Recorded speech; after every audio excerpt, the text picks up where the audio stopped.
오늘 창세기 16장 말씀인데 8절 말씀을 중심으로 네가 어디서 왔으며 어디로 가느냐 라는 제목의 말씀이 되겠습니다. 오늘 말씀은 여호와께서 아브람을 부르시되 아브람아 너는 본토 친척 아비집을 떠나 내가 내게 지시할 땅으로 가라. 내가 너에게 복을 줄지니 너는 복이 될지라. 복의 근원이 되리라. 내가 너로 큰 민족을 이루고 또 너에게 자손의 복을 주고 또 땅의 복을 주리라. 여호와께서 아브라함에게 나타나셔서 말씀하시는데 복을 주실 것을 말씀하셔요. 민족의 복, 자손의 복, 땅의 복을 주시겠다 말씀하니까 복을 주시겠다는 여호와의 말씀을 믿고 아브라함이 이를 믿음의 말씀을 쫓아갔더니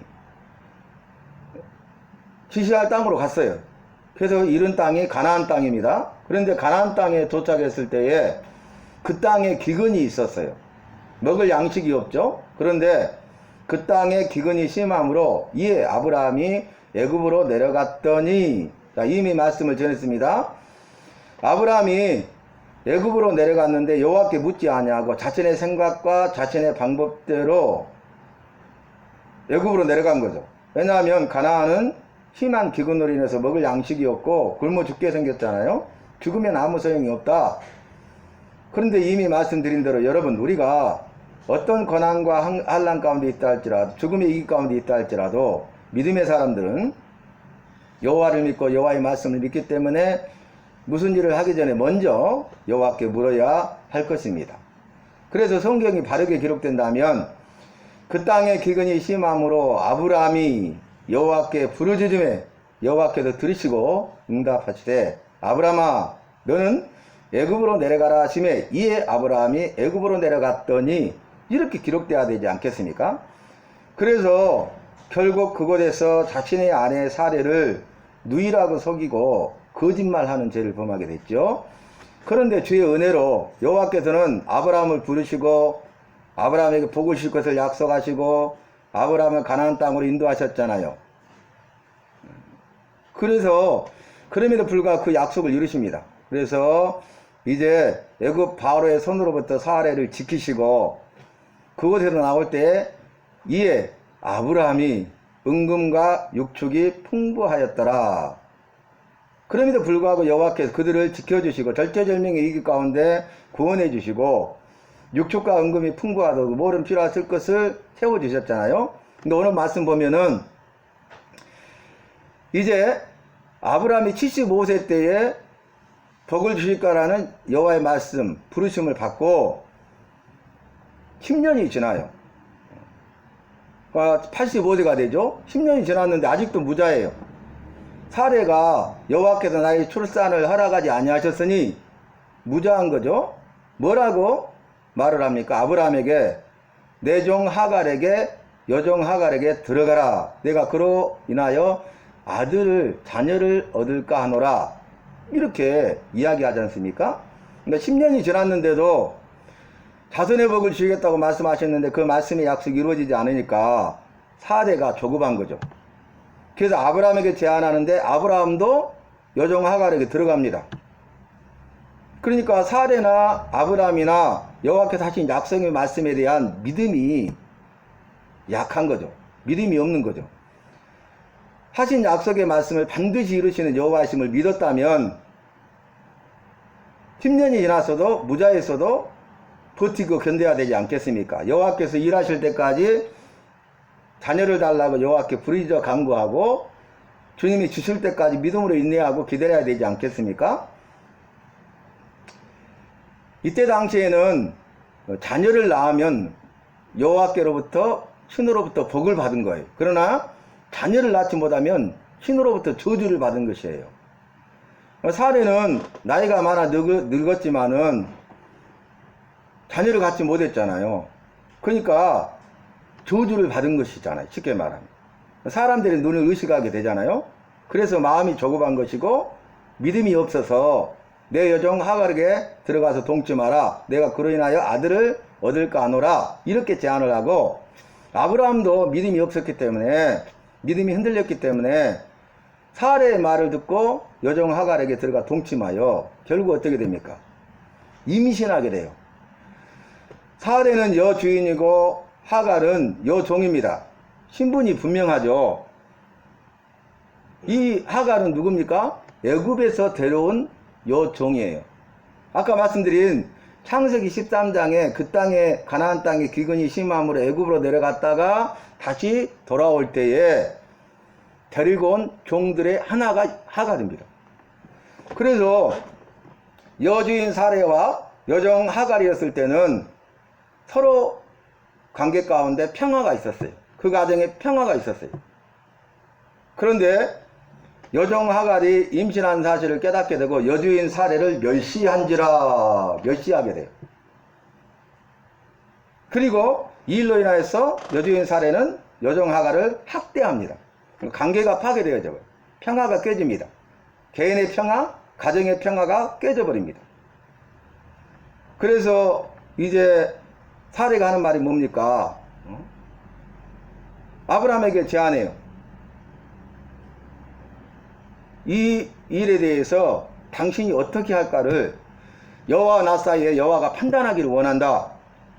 이렇게 하니까 아브라함이 가정의 평화를 위해서 여종 하갈을 당신 마음대로 하세요 하고 맡겨버립니다. 그래서 결국 이 일로 인하여서 여종 하갈이 쫓겨나게 되죠. 쫓겨나게 되고 갈 바를 알지 못하는데 여호와의 사자가 나타나요. 여호와의 사자는 천사입니다. 여호와께서 천사를 보내신 거예요. 천사를 보내가지고 광야에서 방황하고 있는 갈 바를 알지 못하는 그 하갈에게 질문을 해요. 네가 어디서 왔으며 어디로 가려고 하느냐 이렇게 물어봐요. 명질문이죠. 그러니까 대답하기를 어디서 왔어? 생각해 보니까 여주인 사례로부터 나와서 어디로 가려 하느냐? 갈 바를 알지 못하고 있나이다. 이렇게 이야기하는 거예요. 여주인 사례에게서 나와서 갈 바를 알지 못하나이다. 그때 답이 뭐냐면 네 여주인 사라에게로 가서 그 수하에 복종하라 그랬어요. 여러분, 네가 어디서 왔어? 어디로 가느냐 했을 때 대답하게 한 것은 여호와께서 그 마음에 대답하도록 하신 거죠. 여종 하갈이 자기가 입을 열어서 말을 했지만 그 마음 가운데 입술을 주장하셔서 여주인 사라라는 것을 인식시켜 준 거죠. 여주인 사라에게서 나와서 여주인 사라를 멸시하고 임신한 사실하고 멸시하고 쫓겨나와서 가려고 하는데 갈 바를 알지 못하는, 갈 곳이 없는 거예요. 죽게 생겼어요. 그 전에 여주인 사례와 여종 하갈로 있을 때는 사랑과 생명의 관계였잖아요. 평화의 관계였잖아요. 근데 그 모든 게 깨져버렸잖아요. 거기에는 생명이 보장됐잖아요. 근데 죽게 된 것이죠. 거기에서는 의식주 모든 문제가 해결됐는데 이제는 아무것도 없어요. 정처 없어요. 그때 다시 한번 강조합니다. 내 여주인 사라에게로 가서 그 수하에 복종하라. 사례는 너의 여주인이다. 너는 여종이다. 그러니까 너의 신분을 알고 여주인 사라에게로 돌아가서 그 사례의 수하에 복종하라. 네가 종으로서 삶을 살아라. 그 말이잖아요. 하갈이 자신의 신분과 이치를 지켰을 때는 복이 주어졌잖아요. 사랑과 생명의 관계, 그 다음에 평화가 있었잖아요. 의식주 모든 문제가 해결됐잖아요. 그런데 이 자신이 임신함을 깨닫고 여주인 사례를 멸시하고 자기가 주인 노릇하려고 하니까 자신의 신분과 이치를 지키지 않으니까 평화가 깨졌어요. 사랑과 생명의 관계가 깨졌어요. 죽음의 위기 가운데 있고 생명을 잃어버리게 되었어요. 그래서 여기에서 말씀하신 게 뭐냐면 여호와께서 세우신 질서에 우리가 순종해야 되는 거예요. 주인과 종의 관계에 대해서 순종해야 돼요. 주인으로 세우고 종으로 세웠어요. 그러니까 이제 종은 주인에게 충성해야 되겠죠. 그리고 이제 주인도 종을 조안의 한 형제로 대해야 돼. 우리가 신약 말씀에서 알 수 있는 예화가 있죠. 그게 뭡니까? 빌레몬과 오네시모. 예. 빌레몬서를 보면 바울이 빌레몬에게 편지를 보낸 것이 빌레몬서잖아요. 거기 보면 바울이 등장하고 빌레몬이 등장하고 오네시모가 등장해요.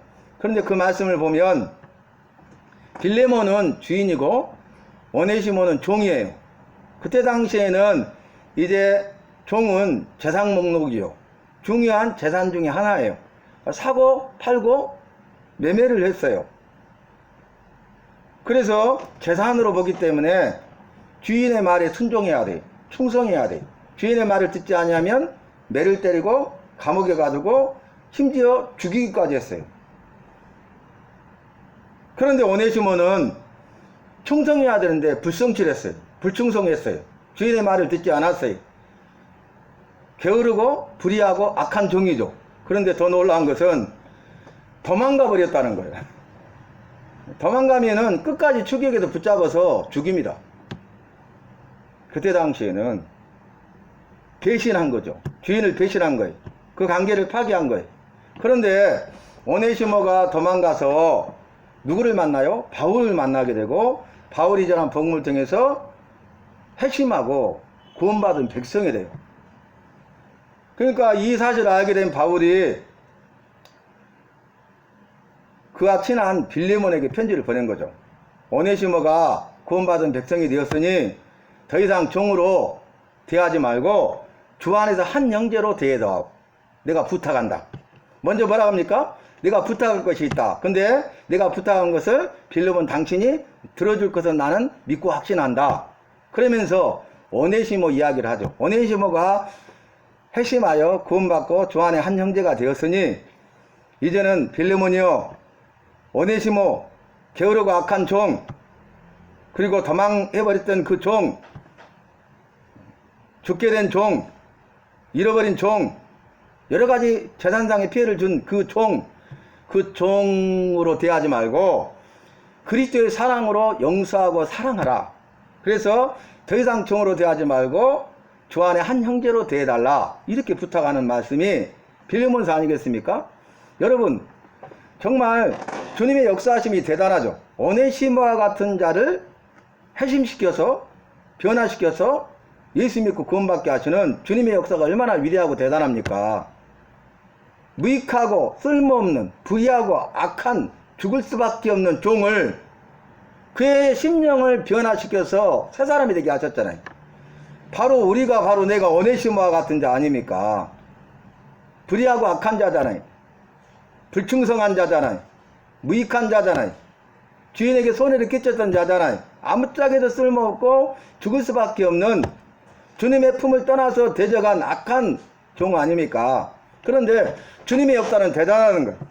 나 같은 죄인을 그럼에도 불구하고 사랑하셔서 주님의 사랑으로 사랑해 주시고 용서해 주셔서 내 심령을 새롭게 변화시켜서 예수 믿고 구원받아 새 사람이 되게 하셨다는 거예요. 그 다음에 두 번째는 바울이 대단하죠. 이 오네시모와 같은 종의 신분인 오네시모, 도망자 신분인 오네시모, 불의하고 악한 오네시모에게 주의 복음을 전해서 오네시모로 하여금 핵심하여 구원받게 하는 일에 쓰임받았잖아요. 바울이 대단한 거죠. 그뿐만 아니라 빌레몬에게 편지를 보내서 그리스도의 사랑으로 사랑하고 용서해달라고 부탁하잖아요. 바울이 대단한 거죠. 주님의 역사가 대단하고 바울이 대단해요. 근데 더 놀라운 것은 빌레몬이죠. 빌레몬은 바울의 편지를 받고 아무 조건 없이 그리스도의 사랑으로 사랑하고 용서하고 주 안에 한 형제로 대해줍니다. 이게 주님의 사랑이 흘러간 거예요. 주님이 오네시모를 사랑하셨는데 그 사랑이 흘러가서 바울이 오네시모를 사랑하고 그 사랑이 흘러가서 빌레몬이 그의 종인 악한 종인 그 오네시모를 사랑한 거예요.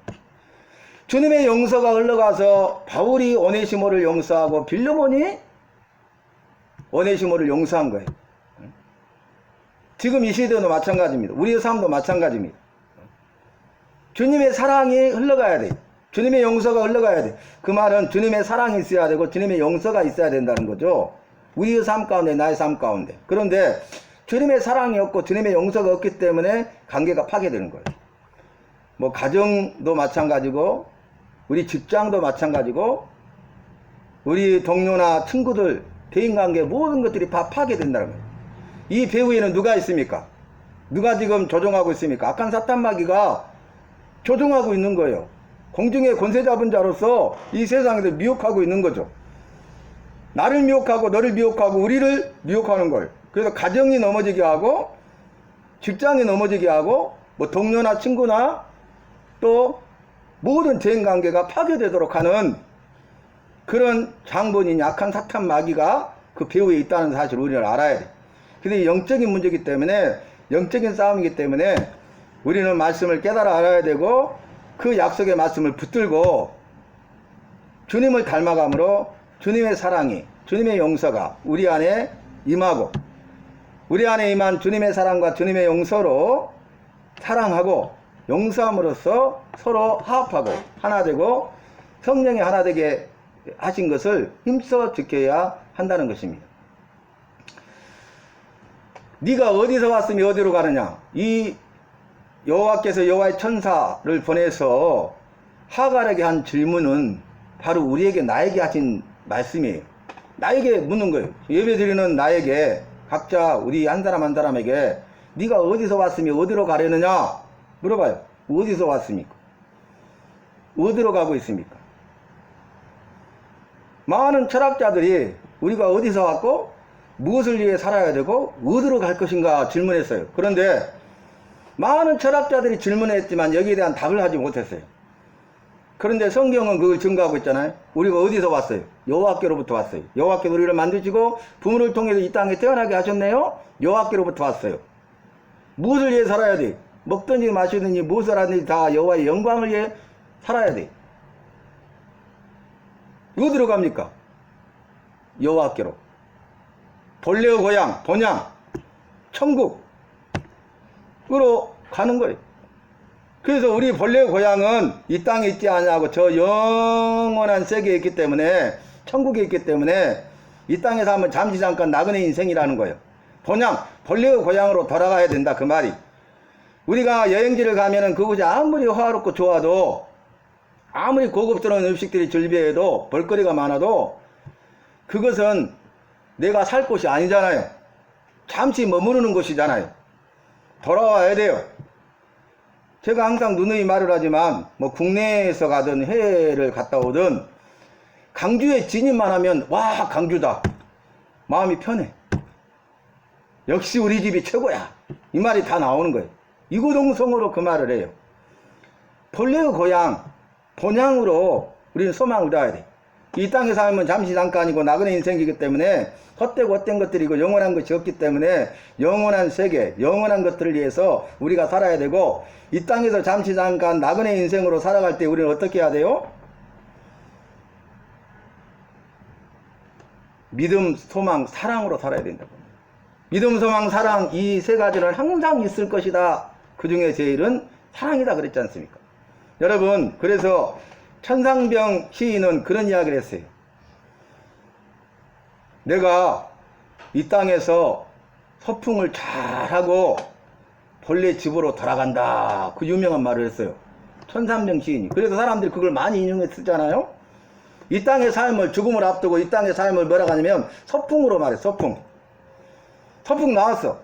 볼거리도 많고 먹을거리도 많고 즐길 것도 많고 서로 대화하면서 그렇게 살아요. 그런데 소풍은 잠시 잠깐이 집으로 다시 돌아가야 되냐? 컴백홈.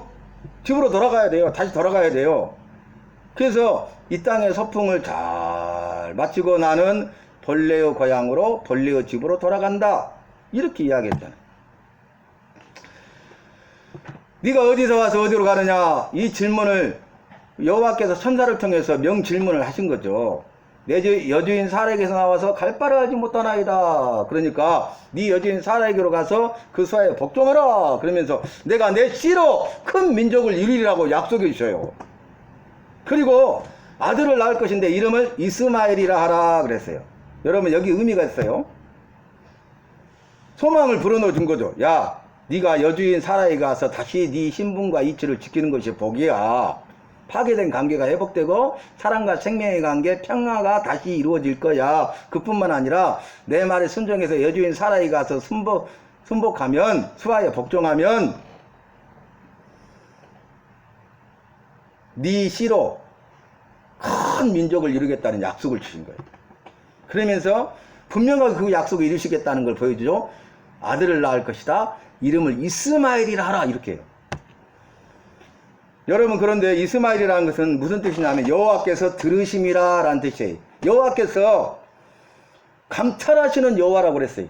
마음의 뜻과 생각을 다 하세요. 하갈이 처한 상황 환경을 다 알아요. 하갈이 처한 상황 가운데, 환경 가운데 고통스러워하고 갈 바를 하지 못하고 절망하고 죽음의 위기 가운데 신음하는, 죽을 것 같은, 죽어가는 그 하갈을 감찰하신다고. 하갈 같은 나를 감찰하셔요. 나의 마음의 뜻과 생각을 감찰하셔요. 다 보고 계시고 알고 계시고. 감찰하시는 여호와께서 하갈의 부르짖음을 들었어요. 광야에서 부르짖는, 살려달라고 살려달라고 부르짖는, 광야 같은 인생 가운데, 광야 같은 세상 가운데서, 광야 같은 그런 상황 환경 가운데 처해 있으면서 살려달라고 살려달라고 부르짖는 나의 간구와 부르짖음과 예침을 여호와는 감찰하시고 들으신다 그 말이에요. 여호와는 듣고 계셔요. 여러분, 광야는 어떤 곳입니까? 아무것도 없는 곳이에요. 낮에는 덥고 밤에는 춥고 극심한 더위와 추위가 날마다 반복되는 곳이에요. 황량한 벌판입니다. 동물이 살지 못합니다. 식물도 살지 못합니다. 물도 없습니다. 모래사막입니다. 흙먼지뿐입니다.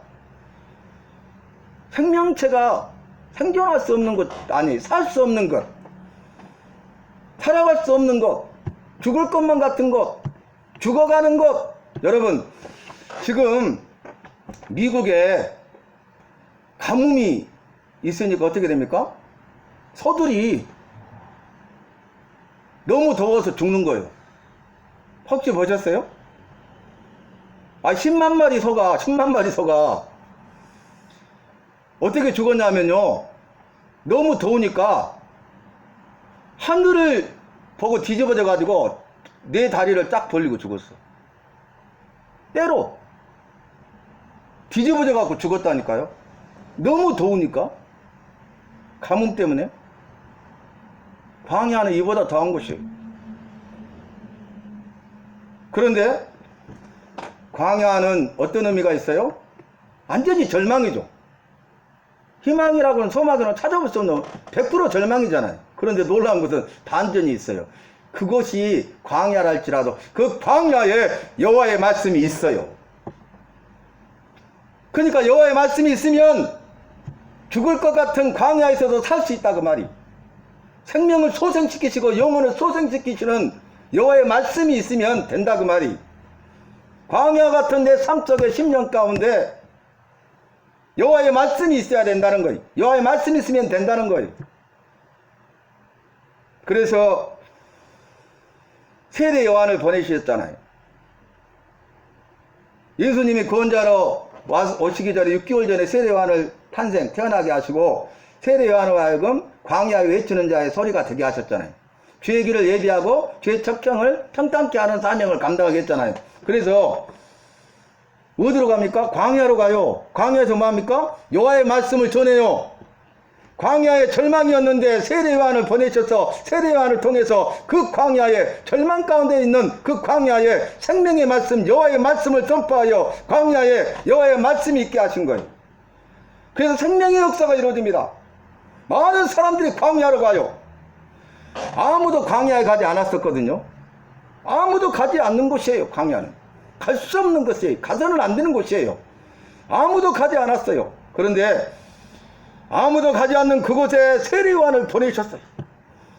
그리고 세례 요한을 통해서 생명의 말씀, 여호와의 말씀을 선포했더니 아무도 가지 않는 광야에 사람들이 간 거예요.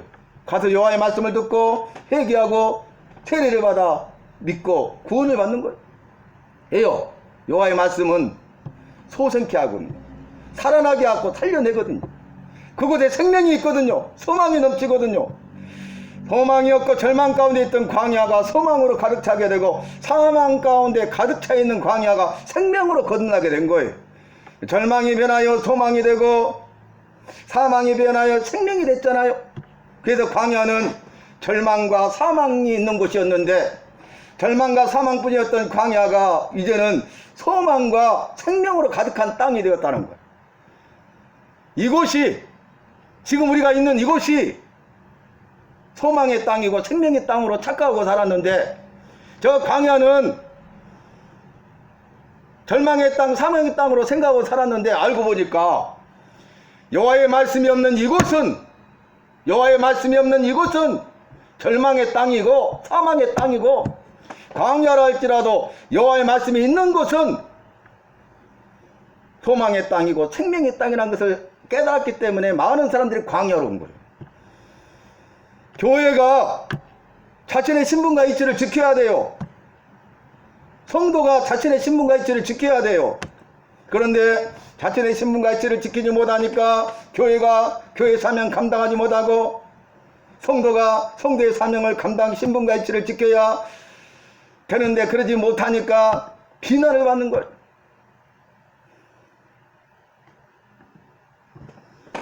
교회가 교회 사명을 감당하기 위해서는 교회 안에 여호와의 말씀이 있어야 돼요. 여호와의 말씀이 있어야 돼. 여호와의 말씀이 없으면 광야에, 성도의 삶 가운데, 심령과 삶 가운데 여호와의 말씀이 있어야 돼요. 그렇지 않으면 광야에, 내 심령과 나의 삶 속에 여호와의 말씀이 있어야 돼요. 말씀이 있느냐 없느냐가 중요해요. 말씀이 없으면 그것은 광야입니다. 그것은 절망이고 사망입니다. 그러나 내가 인생을 살아가면서 이 세상에서 광야 같은 곳에 있다 할지라도 내 안에 여호와의 말씀이 있고 내 삶 속에 여호와의 말씀의 인도함을 받는다면 그것은 사망과 절망의 광야가 아니라 생명과 소망의 광야가 될 줄로 믿습니다. 그러면서요, 이스마엘 감찰하시고 들으셨다는 거예요. 여러분, 중요한 내용이에요. 나를 보고 계신다고요. 내 생각이나 말하는 것이나 행동하는 것을 본다고요. 믿음으로 나는 생각하고 믿음으로 말하고 있습니까? 마귀한테 휘둘르고 있지는 않습니까? 그걸 끊어버려야 돼. 그러면서 너로 네 씨로 큰 민족을 이루겠다 그랬는데요, 이 말씀을 이루시잖아요. 그래서 이스마엘의 후예가 누굽니까? 터키. 이스마엘 후예가 누구예요? 아랍 연맹이잖아. 아랍국 12개 민족을 이뤄요. 큰 민족을 이뤄요. 중동에 있는 대부분의 민족이 이스마엘의 후예예요. 엄청난 큰 민족을 이루었잖아요. 그래서 그들이 결국 오늘 말씀의 예언처럼 서로 다른 민족들과 막 싸우는 것을 보게 돼요. 이게 성경의 증거고 세상의 역사의 말씀의 예언의 말씀이 그대로 이루어져요. 그래서 이제 이 일을 통하여서 하갈이 뭐라고 고백합니까? 브엘라의 로이라 불렀더라. 그것을. 이게 뭐냐면 살아계신 여호와께서는 감찰하시는 여호와시다 라는 뜻이에요. 살아계신 여호와는 감찰하시는 여호와시다. 살아계시기 때문에 나를 보고 계신다.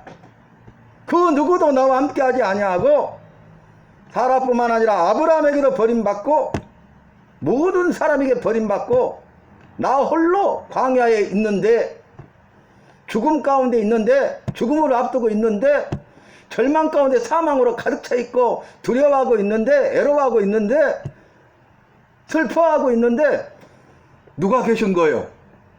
몰랐는데 여호와가 계신 거예요. 누구와? 하갈과. 누구와? 하갈 같은 나와. 그러면서 그분이 나를 감찰하시는 거예요. 그리고 그때 살려주세요, 사람 살려 했는데 아무도 응답이 없었는데 우리 여호와께서 들으셨다는 거예요. 우리 여호와는 들으셔요. 내가 들음이라 여호와께서 들으심이라 이렇게 말씀하셨어요. 저와 여러분은 이런 광야 같은 상황에 처했을 때에 사람에게 말하지 말고 세상에게 말하지 말고 우리 주님께 부르짖어 말할 수 있기를 바랍니다. 내 말을 들으셔요. 내 부르짖음을 들으셔요. 응답하세요. 악을 선으로 바꾸시고 합리가의 선을 이루십니다. 그래서 나에게 힘과 용기를 주셔서 지혜를 주셔서 믿음을 주셔서 세상을 이기게 하시고 그래서 결국 선으로 악을 이기게 하셔요. 주님의 사랑과 살아계심을 체험하는 간증자가 되게 하셔요. 너는 악에게 지지 말고 선으로 악을 이기라 여호와의 말씀인데 우리는 악에게 지고 있잖아요. 그들과 똑같이 반응하고 있잖아요. 똑같이 미워하고 판단하고 비난하고 정죄하고 있잖아요. 원망 불평불만하고 있잖아요. 부정적인 말 하고 있잖아요. 망해가는 말 하고 있잖아요. 이거 회개해야 되는데 철저히 회개해야 돼요. 여호와께서는 연약하고 부족할지라도 나를 통해서 악에게 지지 말고 선으로 악을 이기게 하시려고 하는 거예요. 그래서 그 사람을 바꾸려고 하는 거예요. 누구를 통해서? 나를 통해서. 이 일을 통하여 나를 바꾸시고 내가 변화되면 변화된 나를 통해서 그 사람이 변화되는 거예요. 이 일을 통해서 나를 바꾸시고 내가 변화되면 그 공동체가 변화되는 거예요. 예수 믿는 사람이 그것이 소금과 빛의 사명을 감당하는 거예요. 이런 중차되는 사명을 우리 한 사람 한 사람에게 주신 거예요. 근데 그걸 깨닫지 못하도록 우리를 흔들어버리고 미혹하고 유혹하고 넘어지게 하고 원망하고 불평불만하고 망하게 하는 악한 장본인이 그 배후에는 마귀가 있다는 사실을 잊지 마시고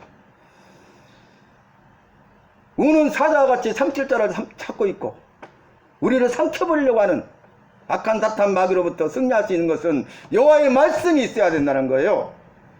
광야에도 여호와의 말씀이 있으면 된다는 것처럼 청년이 무엇으로 그 행실을 깨끗게 하리까 주의 말씀을 따라 살 것이니라 그랬잖아요. 시편 119편이 가장 긴 말씀이잖아요. 성경 장 중에 1189장 중에. 근데 시편 119편 105절 말씀이 핵심 장절인데 여러분 시편 150편 가운데 핵심 장 119장이에요. 핵심 절이 105절이에요.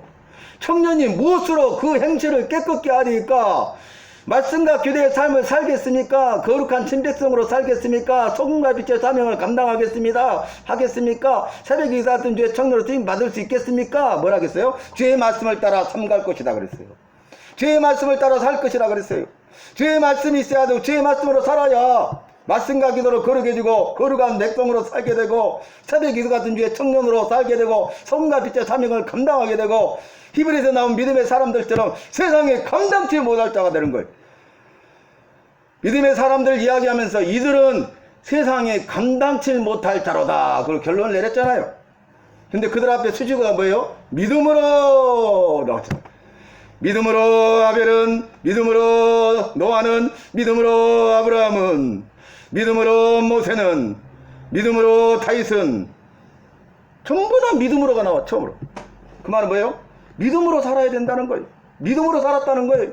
믿음의 사람이었다는 거예요. 믿음의 일생이었다는 거예요. 날마다 믿음으로 살았더니 그게 모여서 믿음의 일생이 된 거예요. 오직 의인은 믿음으로 말미암아 살리라 이렇게 말씀하셨잖아요. 그래서 결론이 뭡니까? 저와 여러분은 절망, 사망, 광야 같은 곳에 있다 할지라도 여호와의 말씀이 있으면 된다는 거예요.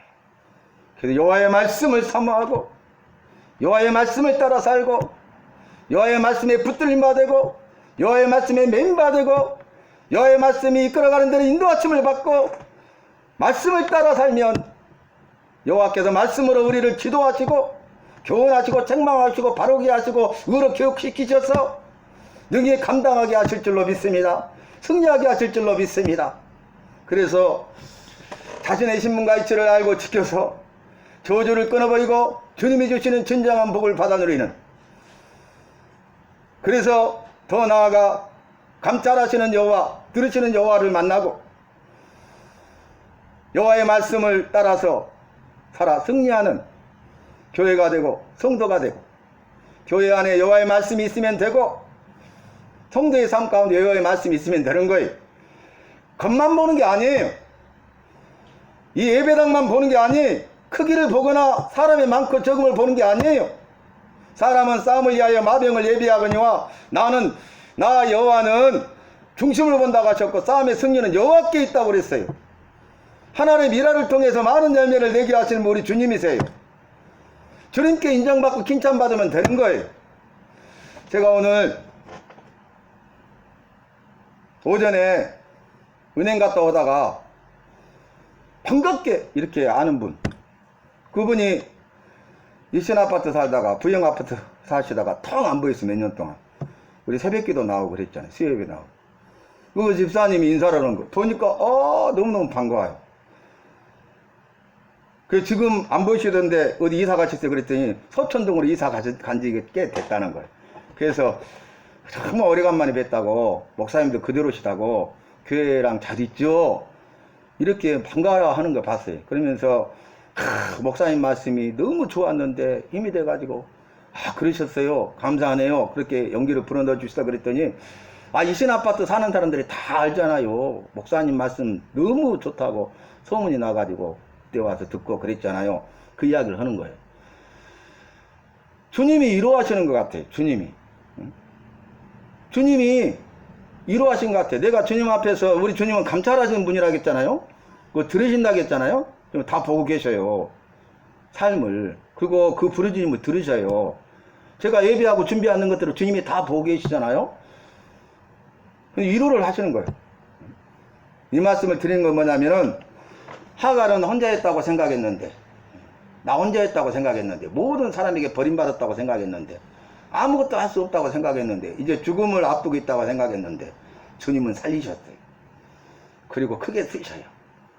하갈과 같은 요 종이랄지라도, 이스마엘이라 할지라도, 우리는 여종 하갈과 같은 자라 할지라도, 광야에 처해 있다 할지라도, 우리 주님이 나와 함께 하시는 사실을 잊지 마시고, 주님께서 위로하시고 격려하실 때 주님 편에 서서 주님을 기쁘시게 하는 그러한 믿음의 삶을 끝까지 살아가는 저와 여러분이 되시기를 주님의 이름으로 부탁하고 축원합니다.